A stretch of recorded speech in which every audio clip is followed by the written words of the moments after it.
Everyone thought Diane would break after her husband died. In fact, many were counting on it. Neighbors whispered behind her back.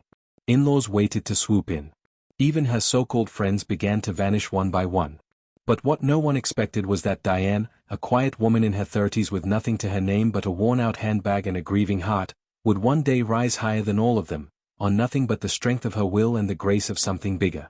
Before we go on, please don't forget to like this video, subscribe to the channel and drop a nice comment. It would really mean a lot to me, thank you.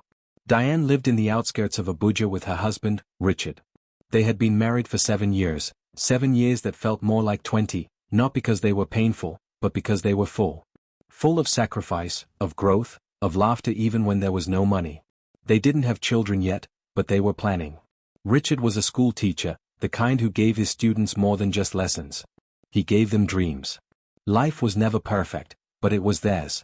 And then, it ended. A late-night call. An accident. A truck. Rain. Skid marks. Darkness. Death. Diane didn't even remember the rest of that week. All she knew was that one day she was a wife, and the next, she was a widow. A widow with no children. No savings. No job. And no one to fight for her. The funeral was quiet. Too quiet. Richard's family barely let her speak. They arranged everything. Controlled everything. And then, right after they put him in the ground, they turned to her like she was a stranger. "You'll need to move out of the house," said his older brother, Patrick. "This place belongs to our family. We'll sort it out later, but for now, you can't stay here." Diane blinked. "Move out?" she asked, her voice cracking. Patrick didn't even look her in the eye. "Yes. We'll send a truck in 2 days." She looked around. No one stood up for her. Not her sister-in-law. Not Richard's cousin whom she had cooked for just 2 nights before the accident.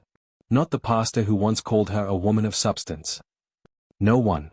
In the end, it was her neighbor, an old woman named Mrs. Lawson, who helped her pack. Diane left with nothing but 2 boxes and a heart full of questions. She moved into a cramped, single-room space at the back of a compound in Kubwa. The roof leaked. The walls smelled of dampness. The mattress was a thin foam she bought second-hand from a woman who sold used goods on a street corner. She cried the first night. Not because she missed the big house, she didn't care about that. She cried because the silence was too loud. Richard was gone. And now, so was the life they built. Days turned into weeks. Her phone barely rang anymore. People who once called her Madam Diane, now avoided her in public. One day, she saw one of her old church friends in the market. She waved. The woman looked away. The thing about being a widow, Diane realized, is that people think you're cursed. Bad luck. Bad omen. Even if you're innocent, you become a walking shadow of pain, and people are afraid of pain. She tried getting a job. Went from school to school, CV in hand. But the responses were always the same. "We'll call you." "Sorry, we don't have openings." "You don't have enough experience." No one called. Her money was running out. She began skipping meals. One day, she fainted while trying to wash her only gown outside. A kind stranger helped her up. She didn't even get his name. She started taking up odd jobs. Washing clothes. Running errands. Babysitting for neighbors who barely paid her. She smiled, still. She had to. But at night, she wept.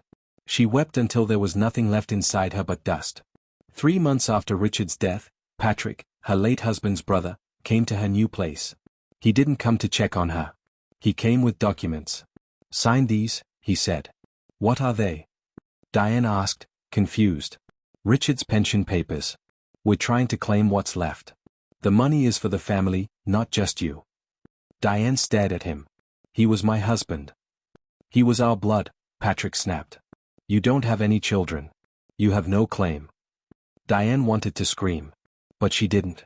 She simply placed the papers back on the table and said, "I won't sign." Patrick narrowed his eyes. "Suit yourself." He left, slamming the door behind him. Days later, she received a letter, a court notice. Patrick was trying to claim her late husband's benefits through legal means. Diane had no lawyer. No money. No defense. She went to a small legal aid office. They couldn't do much, but they gave her advice. If you can prove you were legally married and dependent, you might win. Might. She walked out of the office with shaky legs and no plan. But still, she did not bend. One Saturday morning, Diane was at a bus stop, trying to calculate how she would get to her part-time cleaning job across town with only 300 Nigerian nairas in her purse. A black SUV slowed beside her. She stepped back, cautious. The window rolled down. It was a woman, maybe in her 40s. Elegant, poised, but not proud. "Are you Diane?" she asked. Diane blinked. "Yes, do I know you?" "I was at your husband's funeral," the woman said. "My name is Clara. I used to be one of his students a long time ago. I remember the way he spoke about you." Diane's eyes welled up. It had been so long since she heard someone speak his name with love. "Get in," Clara said kindly. "Let's talk." Clara turned out to be the owner of a growing school in town, a modern, well-run private school that had recently expanded. "You said you used to be a teacher," Clara said. "Would you like to join our team? We're hiring someone to run our new literacy program for underprivileged kids." Diane sat in silence. After months of rejection, silence, and disrespect, someone saw her. "Yes," she said softly. "Yes, I'd love to." The job didn't pay much, but it paid enough. She threw herself into the work. The children loved her. Clara respected her. And slowly, piece by piece, Diane began to rebuild. She rented a better room. She bought a new mattress. She began to smile without faking it. Then something else happened. One of the school's board members was a retired lawyer. He heard about her legal battle over Richard's pension. He offered to help. And this time, she didn't walk into court alone. The case dragged on for 3 months. Patrick tried every trick in the book.